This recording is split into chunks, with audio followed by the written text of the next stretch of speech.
Hello, good morning everyone to you all. We are going to explain what is vibration on ship. So, what is vibration on ship? Vibration is the shaking or oscillating motion felt in the part of ship.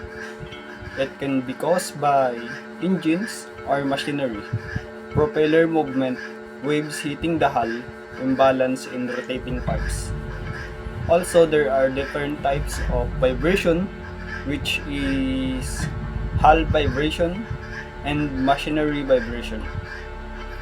Vibration on ship can cause a problem by discomfort for crew and passenger, damage to equipment and structure, increased maintenance cost, reduced ship life.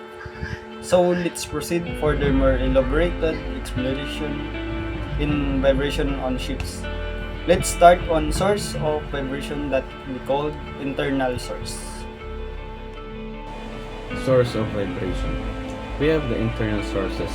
The first one is the unbalanced machinery forces, like those from the main engine or auxiliary engine.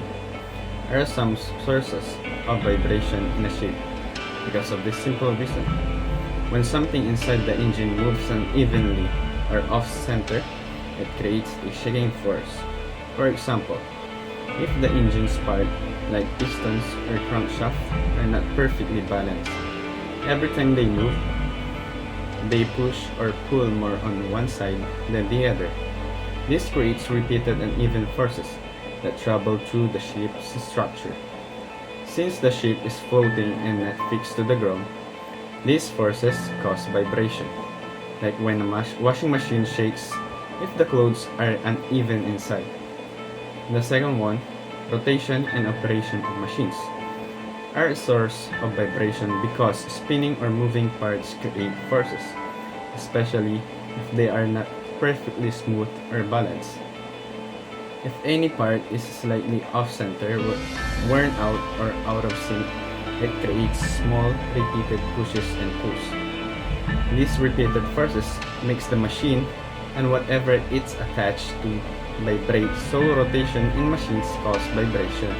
When parts are not balanced, there's friction or loose connections, the machine runs at high speed. And the third one, an unbalanced shaft is in a motor is source of vibration in a ship because it spins unevenly and shakes the motor as it turns. If it's unbalanced, for example, one side is heavier, it wobbles as it spins like bent wheel in a bike. This wobble creates a shaking force every time the shaft rotates. That shaking transfers to the motor, then to the ship's structure, causing vibration. And the last one, misalignments of shaft coupling due to improper assembly or adjustment is a source of vibration in a ship because the connected parts that don't spin smoothly together. A shaft coupling connects two rotating parts. If they are not lined up properly, then as they spin, they pull and push against each other instead of turning smoothly. This causes jerky movements of wobbling every time they rotate. The wobbling creates vibration, which spread through the machine and ship. Shaft alignment errors. If the center lines of the shaft coupling failures are not carefully considered during shaft alignment at the shipyard, it results in loss of continuity of the rotation axis of the shaft. These errors can happen due to poor installation, movement of ship parts over time, or even due to temperature changes. So, regular checking on and fixing of alignment is super important to keep the ship running smoothly. Ship vibration. Ship vibration is one of the most common operational problems for ships. It affects not only the comfort of passengers and crew, but also structural fatigue and mechanical problems. Vibration in ship can be broadly classified into two types: machinery vibration, and hull vibration. This report focuses on machinery vibration, which originates from the operational of mechanical equipment such as the vessel. Classification of machinery vibrations. Machinery vibrations can be divided into three types based on the directional and nature of the vibrational motion. Torsional vibration, axial longitude vibration, and lateral transverse vibration. Each type has distinct characteristics, cause and consequence. Torsional vibration. Torsional vibration is the angular vibration of a shaft along its axis. It results from torsional twisting, force introduced by rotating components such as engine and propellers.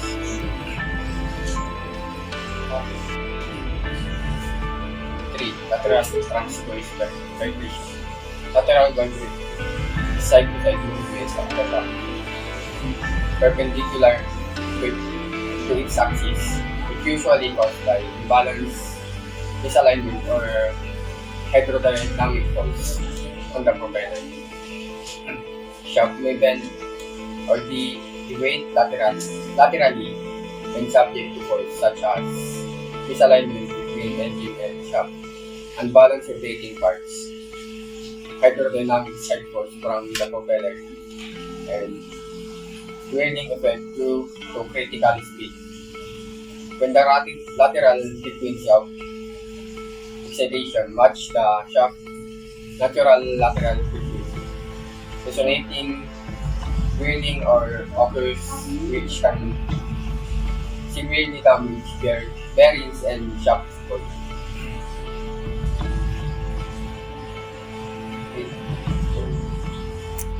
Understanding machinery vibration is essential in ship design to ensure the structural integrity and operational efficiency of the propulsion system. By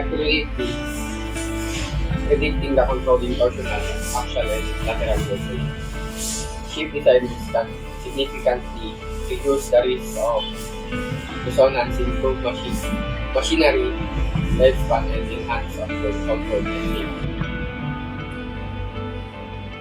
Types of vibrations on ship's explanation. Here's a clear explanation of the types of vibrations on ships, especially focusing on the ship's structure and system rather than machinery alone. Number 1. Hull vibrations. These vibrations involve the entire ship's structure or large sections of it. A. Wiping. Sudden impact loads like a large wave hitting the bow. Effect, temporary vibration of the whole hull like a whip being snapped. It can lead to structural fatigue or even cracking it rapidly. B. Springing. It continuous wave actions that matches the natural frequency of the ship and continuously vibration in the hull girdle and especially at the midship. 2. Local vibrations.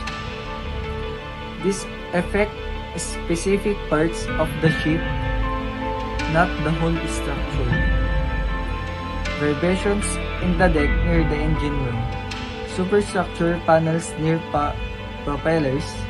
It causes machinery operations, propeller, induced pressure pulses, or local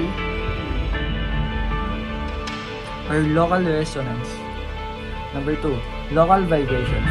This affect specific parts of the ship, not the whole structure. Examples: vibrations in the deck near the engine room, superstructure panels near propellers.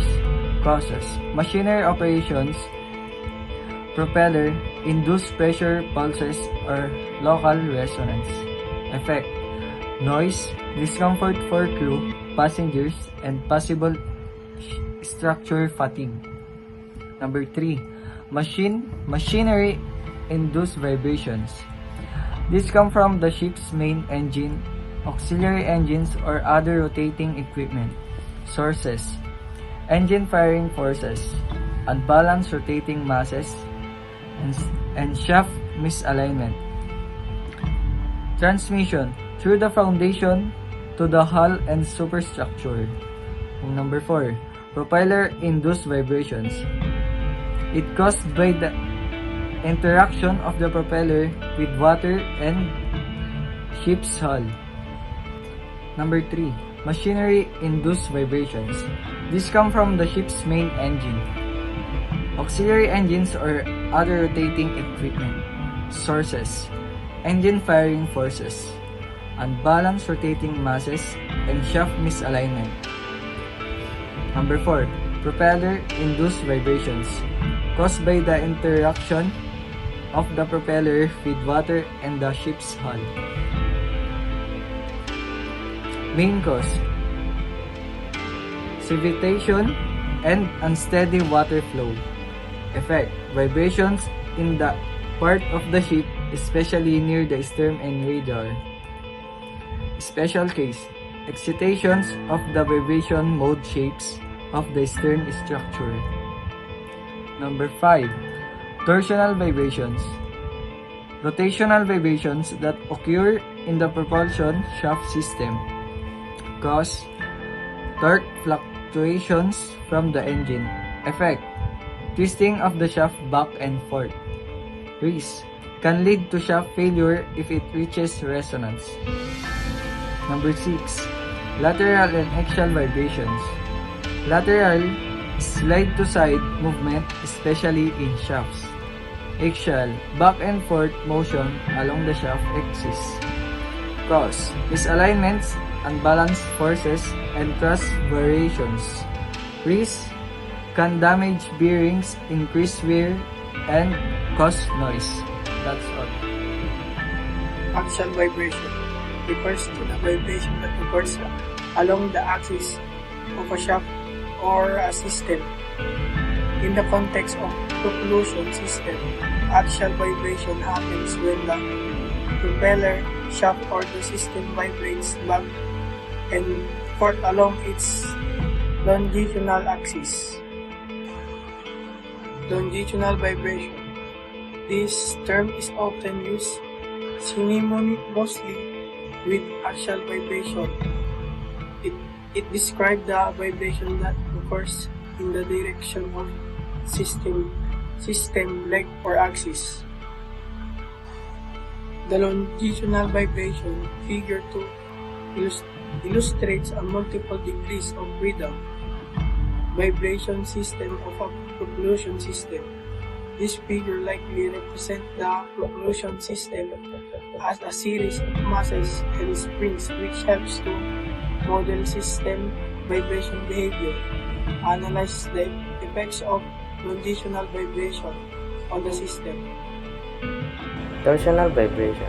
The main propulsion system of a ship consists of the main engine, which is connected to a propeller by a shaft. The shaft is again not a single component. Usually, a marine shaft consists of an intermediate shaft and propeller shaft, which are connected by means coupling flanges. The presence of connection, like coupling flanges, cross flaps, engine connection flaps, and the cylinder piston system in the main diesel engine creates torsion in the rotating shaft system. In other words, the rotary motion of the diesel engine creates an excitation. Variation of wake on a propeller. When a particular blade of the propeller is at 0 degree position, the velocity of water onto it is different from the velocity of water onto the same blade when it has rotated at 90 degrees position. The continuous variation in the thrust generated by propeller blade at 0 and 180 degrees across one half of its rotation, known as alternating thrust, is repeatedly with each revolution. A periodic thrust becomes the exciting force for the axial vibration on the propulsion system. Propeller punctuating loads. The varying weight on the propeller, the effective thrust provided by the propeller is not always along the shaft center line, but at some angle to the center line of the shaft. This exerts bending stress into the shaft, resulting in whirling. Also, as the angle between thrust and shaft center lines changes periodically, various modes of whirling are observed to counter these issues. The shaft is pre-aligned such that in operating condition, this effect is minimized. How diesel engine works. A diesel engine is an internal combustion engine that operates using diesel fuel, unlike a gasoline engine, which relies on a spark plug to ignite the air of mixture of diesel engine uses. Compression ignition. So, there's the step of engine diesel operation. The first one, intake stroke. There's step in diesel engine operation. The first one, intake stroke. The engine takes in only air to intake bulb as piston moves downward. The second one is compression stroke. The piston moves out, compressing the air, which is significantly increase its temperature. The third one is fuel injection and ignition. Diesel fuel is injected at high pressure into the hot compressed air, causing it to ignite. Spontaneously, this is controlled explosion generates power. The fourth one, power stroke. The burning fuel expand forcing the piston downward and generating mechanical energy. The last one, exhaust stroke. The piston moves up again, pushing out the burn gases through the exhaust valve. So there is the 5 step of engine diesel operation. This cycle repeats, producing continuous power to drive a ship, generates an industrial machine.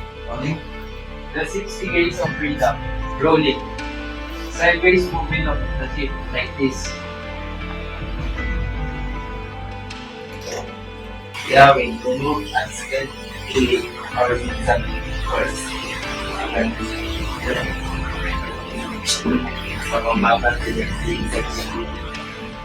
Third, moving like with the rising of hand, sliding and quickly forward. This. Swing, down, swing and back and forth. So like this. You can like this. Vertical is to a rise and fall of the surface like this. This. Pitching to move with the front and rear wing underneath the uppermost wobble up and down like this.